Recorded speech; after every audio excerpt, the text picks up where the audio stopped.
Assalamualaikum warahmatullahi wabarakatuh. Halo semuanya, bertemu lagi bersama saya Devi Intan Pertiwi. Saya merupakan guru produktif akuntansi di SMK Yadika Lubuk Linggau. Baiklah anak-anak, pada kesempatan kali ini, yaitu pada mata pelajaran praktikum akuntansi perusahaan jasa dagang dan manufaktur, kita akan membahas tentang jurnal umum pada perusahaan jasa. Oke anak-anak, untuk mempersingkat waktu, kita mulai aja ya. Baiklah anak-anak, sebelumnya kita harus tahu dulu apa sih itu jurnal umum. Jadi, secara definisi, jurnal umum merupakan alat pencatatan dari bukti transaksi yang berbentuk dua kolom dan berfungsi untuk mencatat setiap transaksi yang mempengaruhi laporan keuangan perusahaan jasa. Kemudian, apa sih manfaat dari jurnal umum? Jadi, tujuan dibuatnya jurnal umum yaitu untuk melakukan identifikasi penilaian dan pencatatan dampak ekonomi dari satu transaksi atau berbagai transaksi dalam perusahaan. Baiklah anak-anak, berikut merupakan gambar dari siklus akuntansi perusahaan jasa, di mana siklus akuntansi perusahaan jasa dibedakan menjadi 3 tahapan. Tahapan yang pertama yaitu tahap pencatatan, yang kedua tahap pengikhtisaran, dan yang terakhir itu tahap pelaporan. Di tahap pencatatan, yang pertama kali kita lakukan yaitu menganalisis bukti transaksi. Setelah itu kita mencatat ke jurnal umum, dan selanjutnya kita posting ke buku besar, di mana buku besar juga dibedakan menjadi 3. Yang pertama buku besar pembantu, buku besar utang, dan buku besar piutang. Selanjutnya yaitu tahap pengikhtisaran, di mana tahap pengikhtisaran pertama kali yaitu ada neraca saldo, selanjutnya ada ayat jurnal penyesuaian, dan terakhir neraca lajur.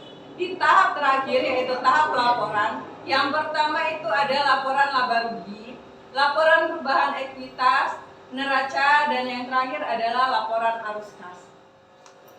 Masuk ke fungsi jurnal umum. Fungsi jurnal umum dalam siklus akuntansi memiliki 5 fungsi penting untuk sebuah perusahaan jasa. Yang pertama yaitu fungsi historis.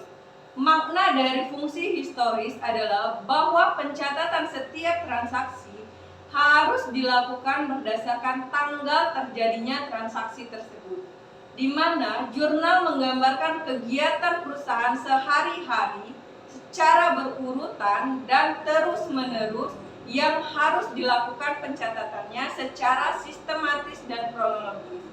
Yang kedua yaitu fungsi pencatatan. Fungsi pencatatan ini adalah bahwa jurnal umum digunakan untuk mencatat setiap transaksi yang terjadi dalam perusahaan. Tiap perubahan yang terjadi pada aset, hutang, modal, dan pendapatan serta biaya harus terlebih dahulu dicatat ke dalam jurnal umum agar pembuatan laporan keuangan perusahaan dapat dilakukan secara lengkap. Yang ketiga yaitu fungsi analisis. Makna dari fungsi analisis adalah bahwa pencatatan dalam jurnal umum merupakan hasil dari analisis transaksi yang melalui proses pendebitan dan pengkreditan akun yang terpengaruh. Analisis ini berkaitan dengan proses penggolongan nama akun, pencatatan dalam pendebitan ataupun pengkreditan beserta jumlahnya. Yang keempat yaitu fungsi instruksi. Makna dari fungsi instruksi adalah bahwa catatan dalam jurnal umum merupakan perintah untuk mendebit dan mengkredit akun sesuai dengan catatan dalam jurnal. Dengan demikian, pencatatan dalam jurnal umum bukan hanya sebatas dokumen transaksi dalam perusahaan, tetapi bersifat instruksi. Artinya, jurnal umum berfungsi memberikan perintah atau petunjuk dalam proses memasukkan data ke buku besar. Yang terakhir yaitu fungsi informatif. Makna dari fungsi informatif ini adalah bahwa catatan dalam jurnal umum memberikan penjelasan ataupun keterangan mengenai bukti pencatatan transaksi yang terjadi dari waktu ke waktu. Bentuk jurnal umum. Pada umumnya, jurnal umum ini dipergunakan dalam akuntansi perusahaan jasa karena pada prinsipnya segala transaksi dalam perusahaan jasa dapat dicatat secara kronologis. Jurnal ini sering disebut juga sebagai jurnal memorial. Umumnya, buku jurnal atau buku harian menggunakan bentuk jurnal umum 2 kolom. Berikut merupakan contoh dari jurnal umum. Pada kolom tanggal, digunakan untuk mencatat tanggal kejadian transaksi yang dicatat berdasarkan urutan kronologi kejadiannya.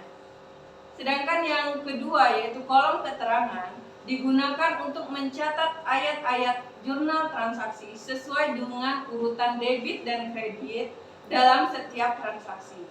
Ayat jurnal debit harus dicatat lebih dahulu, kemudian baru diikuti oleh ayat jurnal kreditnya. Cara penulisan ayat jurnal kredit dilakukan dengan agak masuk ke dalam. Hal ini dilakukan untuk setiap transaksi. Yang ketiga yaitu kolom referensi. Kolom referensi ini digunakan untuk menandai ayat-ayat jurnal yang sudah diposting ke buku besar. Yang keempat yaitu kolom debit, di mana kolom debit digunakan untuk mencatat jumlah yang harus didebit dari suatu transaksi. Yang kelima yaitu kolom kredit. Kolom kredit digunakan untuk mencatat jumlah yang harus dikredit dari suatu transaksi. Selain kolom-kolom tersebut, dalam setiap halaman buku jurnal harus diberi halaman jurnal di pojok kanan atas serta judul jurnal yang dibuat di tengah atas. Baiklah anak-anak, kita langsung masuk saja ke contoh soal. Berikut adalah transaksi yang terjadi di Salontika selama Desember 2021. Pada soal yang pertama, yaitu pada tanggal 2, Tika menyetorkan 50 juta rupiah sebagai modal awal. Yang mana di sini kita dapat lihat kalau Tika menyetorkan uang sebagai modal awal, yang berpengaruh adalah akun kas dan akun modal awal. Dimana kalau akun kas yang normalnya di debit, berarti kita tulis di sisi debit akun kas senilai 50 juta rupiah. Sedangkan di sisi kreditnya adalah modal awal, karena di keterangannya Tika menyetorkan uang sebesar 50 juta untuk modal awal. Jadi di sisi kreditnya kita membuatnya sebagai modal awal sebesar 50 juta rupiah.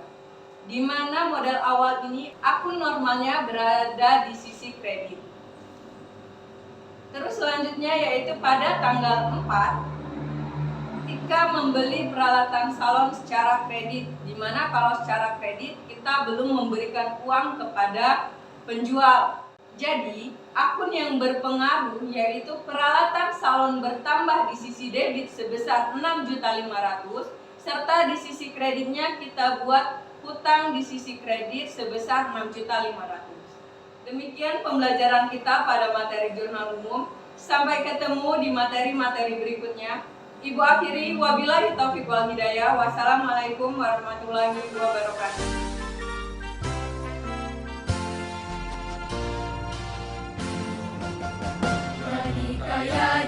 Yayasan Abdi Karya bertujuan mencerdaskan